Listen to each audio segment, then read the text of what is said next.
ഒഴിച്ചു മാറ്റിയെന്ന് പറഞ്ഞാൽ എൻ്റെ ഒരു ഇളയമ്മയുണ്ട് ഉമ. ആ ഇളയമ്മയുടെ ഒരു അടിപൊളി ടേസ്റ്റി റെസിപ്പിയാണ്. നല്ല തേങ്ങാക്കൊത്തൊക്കെ ഇട്ട് വെളിച്ചെണ്ണയിൽ വഴറ്റിയെടുത്ത ചിക്കൻ ഫ്രൈ.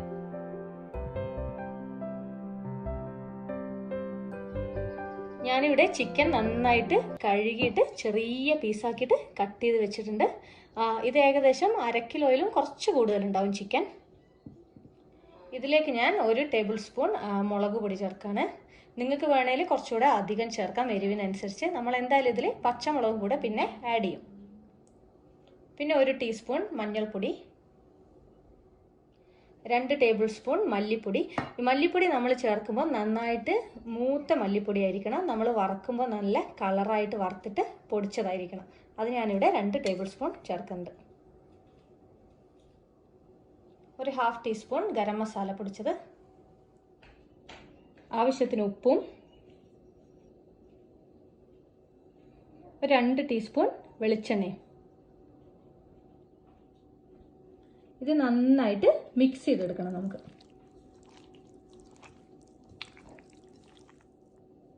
അപ്പം ഞാൻ നന്നായിട്ട് മസാല ഇതിൽ തേച്ച് പിടിപ്പിച്ചിട്ടുണ്ട്. ഇത് മിനിമം 1 മണിക്കൂറെങ്കിലും നമുക്ക് ഇതേപോലെ വെക്കണം. നിങ്ങൾക്ക് അതിൽ കൂടുതൽ വെക്കാൻ പറ്റുമെങ്കിൽ അത്രയും നല്ലത്. അപ്പോൾ ചിക്കൻ ഇവിടെ നന്നായിട്ട് മസാലയൊക്കെ പിടിച്ചിട്ട് റെഡി ആയിട്ടുണ്ട്. ഇപ്പം ഞാനിവിടെ ഒരു അയൺ പാൻ എടുത്ത് വെച്ചിട്ടുണ്ട്. ഇത് ഈ ടൈപ്പ് ചിക്കൻ ഒരു ഇരുമ്പിൻ്റെ പാത്രത്തിൽ ഉണ്ടാക്കുന്നതാണ് ഏറ്റവും ടേസ്റ്റി ആയിട്ട് നമുക്ക് കിട്ടുക. ഇനി ഇതിലേക്ക് കുറച്ച് ഓയിൽ ഒഴിച്ചു കൊടുക്കാം. ഞാനിവിടെ വെളിച്ചെണ്ണയാണ് യൂസ് ചെയ്യുന്നത്.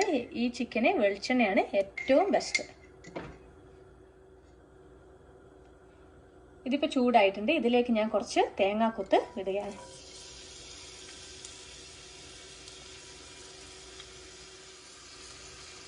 ഇതിൻ്റെ കൂടെ തന്നെ കുറച്ച് കറിവേപ്പില.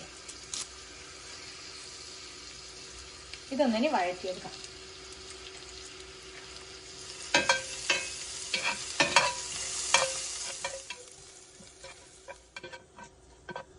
അപ്പോൾ ഇതിവിടെ ആയിട്ടുണ്ട്. അപ്പോൾ നല്ലൊരു മണമൊക്കെ വരുന്നുണ്ട്. ഇനി നമുക്ക് ഇതിലേക്ക് ചിക്കൻ ഇട്ട് കൊടുക്കാം.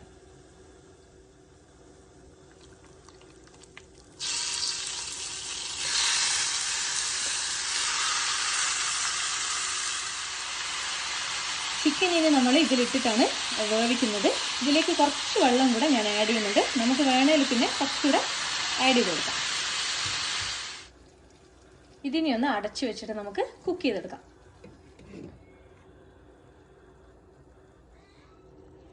ഇത് ഇടയ്ക്കൊന്ന് ഇളക്കി കൊടുക്കാം നമുക്ക്.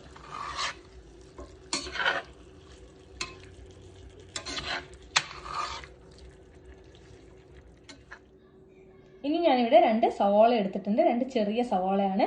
ഇത് നമുക്ക് ചെറുതായിട്ടൊന്ന് കട്ട് ചെയ്തെടുക്കണം. നിങ്ങളുടെ കയ്യിൽ ചെറിയുള്ളി ഉണ്ടെങ്കിൽ അത് ചേർക്കുന്നതായിരിക്കും ഏറ്റവും ടേസ്റ്റി ആയിട്ടുണ്ടാവുക.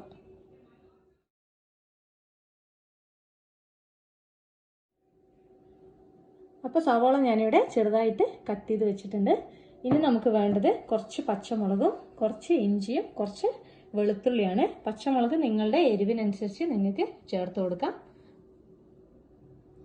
ഇത് 3 നന്നായിട്ടൊന്ന് ചതച്ചെടുക്കാം.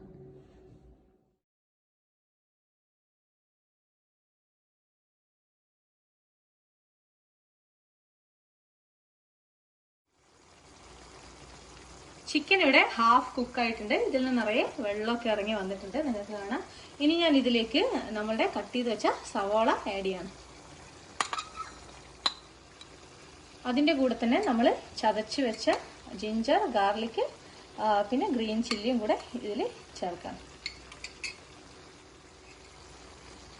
ഇത് നന്നായിട്ട് മിക്സ് ചെയ്തിട്ട് ഇനിയൊന്ന് അടച്ചു വെച്ചിട്ട് കംപ്ലീറ്റ് ആയിട്ടൊന്ന് കുക്ക് ചെയ്യാം.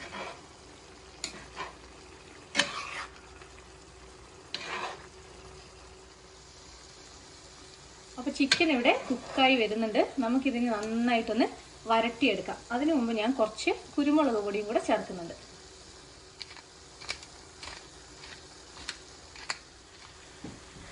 ഇനി ഇത് അടച്ചു വെക്കാതെ മിക്സ് ചെയ്ത് നന്നായിട്ട് വരട്ടിയെടുക്കാം.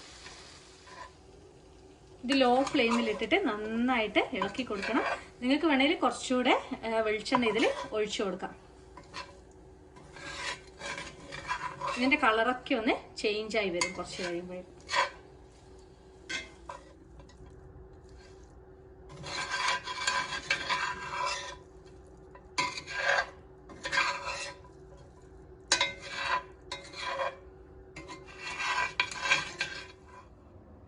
അപ്പോൾ ഇത് ഞാനിവിടെ നന്നായിട്ട് വരട്ടി എടുത്തിട്ടുണ്ട്. നിങ്ങൾക്ക് കാണാം ഇതിൻ്റെ കളറൊക്കെ ചേഞ്ച് ആയിട്ടുണ്ട്, നല്ല ഡ്രൈ ആയിട്ടുണ്ട്.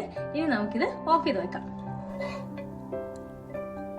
തേങ്ങാക്കൊത്തൊക്കെ ഇട്ട് വരട്ടിയെടുത്ത ചിക്കൻ റോസ്റ്റ് ഇവിടെ റെഡി ആയിട്ടുണ്ട്. എല്ലാവരും ട്രൈ ചെയ്ത് നോക്കുക. പിന്നെ മറക്കാതെ എൻ്റെ ചാനൽ സബ്സ്ക്രൈബ് ചെയ്യുക.